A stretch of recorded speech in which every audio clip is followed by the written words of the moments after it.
A new IPO is always interesting, right? But this one is a pretty big deal. We're talking about Fractal Analytics, and it's set to be India's first ever pure-play AI company to hit the public markets. So today, we're going to break down exactly what an investor needs to know. To figure out if the hype is real, we're going to run through a classic investor's checklist. First, we'll look at the big picture, the AI opportunity. Then, how they actually make money. We'll dive into the financials, the risks you have to consider, and of course, the valuation. All of this leads to that big dilemma every investor has to face. Let's get right into it. So, first up, the AI opportunity. What exactly is Fractal, and why is its debut on the stock market making such waves in the tech world? Now here's what's so surprising. You hear AI company and you probably think of a flashy new startup, but Fractal, they were founded way back in 2000. They've been at this for over 2 decades, with offices all over the globe and a client list full of Fortune 500 companies. This is absolutely crucial. We're not looking at some speculative bet on a new idea, we're looking at an established, deeply rooted player that's now making a massive public move. Okay, so let's get to the most important question, the business model. How does a company that sells enterprise AI actually make its money? I know, it sounds super complex, but we're going to break it down into something really simple. The whole business is basically split into 2 parts, kind of like 2 sides of the same coin. On one side, you've got Fractal AI. This is their main engine right now. They provide these high-end, custom-built AI services. Then on the other side, you have Fractal Alpha. This is where they build standardized AI products. This is their big bet on future growth. To really get what Fractal.ai does, just imagine a biscuit company. Okay? Their sales are tanking in smaller cities, and they have no idea why. So instead of hiring a team of human consultants, they hire Fractal. Fractal comes in and builds a custom AI tool that plugs right into all the company's data. Now, a manager can just ask the AI directly, hey, why are our sales dropping? And boom, they get instant data-backed answers. It's basically AI as your personal business consultant. All right, so we know what they do. Now let's follow the money. This is our third section. A look at the numbers. And believe me, this is where the story gets crystal clear. This chart tells you almost everything you need to know about the business today. Remember those 2 sides of the coin we talked about? Well, right now, it's a very, very one-sided story. A staggering 97.7% of their revenue comes from Fractal.ai, the custom services. The product side, Fractal Alpha, is just this tiny little sliver. And this is a crucial point. An investment in Fractal today is overwhelmingly an investment in their services business. Now, who's buying these services? Well, this chart shows a pretty healthy mix. Their biggest slice of the pie is consumer goods and retail, like our biscuit company. But they're also pulling in significant cash from tech, healthcare, and banking. This is a really good sign. It means they aren't totally dependent on the ups and downs of just one industry. Geographically, though, the story is a lot more focused. Even though Fractal is an Indian company, more than 65% of its revenue comes directly from the USA. Europe is a distant second. This tells us that the company's financial health is deeply, deeply tied to the American market. And we'll come back to why that matters in just a bit when we talk about risks.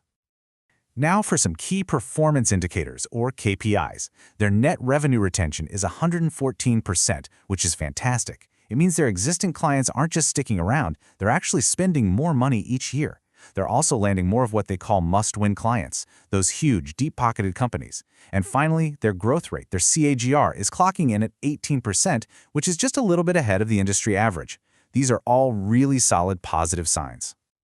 But, no company is perfect. And that brings us to our fourth, and I'd say very critical section, the key risks. What are the potential red flags we really need to be paying attention to? I just want you to look at this number, 54.2%. Just let that sink in for a moment before I tell you what it actually means. So that number, 54.2%, that's the share of revenue that comes from just their top 10 clients. That is a huge concentration risk. If they lose even one of those big clients, it could have a massive impact. Add that to the US market dependency we just talked about.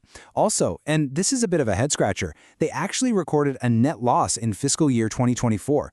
That's pretty unusual for a company that's been around for over 20 years. And of course, there's the ever-present threat of a major cybersecurity breach. These are some serious headwinds to consider. Which brings us to the million-dollar question, or maybe I should say the billion-dollar question, the IPO valuation. Now that we've laid out the opportunities and the risks, is the price tag they're asking for actually justified? This is a direct quote from the company's own IPO filing, and it's really the core of their argument for a high valuation. They are essentially saying, look, you can't compare us to anyone else because nobody else does exactly what we do. And when a company is truly one of a kind, it can often demand a premium price. And what a premium it is. After the IPO, the company's price-to-earnings ratio, or PE, is expected to be around 109. That is, well, that's a very, very high number. So what on earth does that actually mean? Let's do a quick definition here. The PE ratio is just a simple way to see how expensive a stock is compared to how much profit it makes. A really high PE ratio, like 109, means investors are willing to pay a whole lot for every single dollar of profit the company makes today.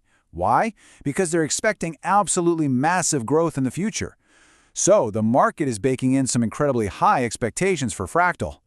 So here are the IPO details at a glance. You can see the price band and the issue size, but the most important detail here is the last one. Where is the new money going? A huge chunk of it is going into R&D for Fractal Alpha. That product business that's currently just over 2% of revenue. This confirms their entire strategy. Use the profits from the services business to fund what they hope will be a high-growth product business. And all of this, it leads us to our final section, the investor's dilemma. It is time to weigh all that incredible potential against that very steep premium. So here's the bottom line. Fractal is a unique pioneer in the AI space. It's got a proven track record, a long history, and a really clear vision for the future. But pioneering comes at a cost. You are paying a premium valuation for a company that has major client concentration and, let's not forget, a recent history of losses. The ultimate question is the one right there on your screen. Is all that groundbreaking potential worth the undeniably high price? That's the billion-dollar question every investor has to answer for themselves.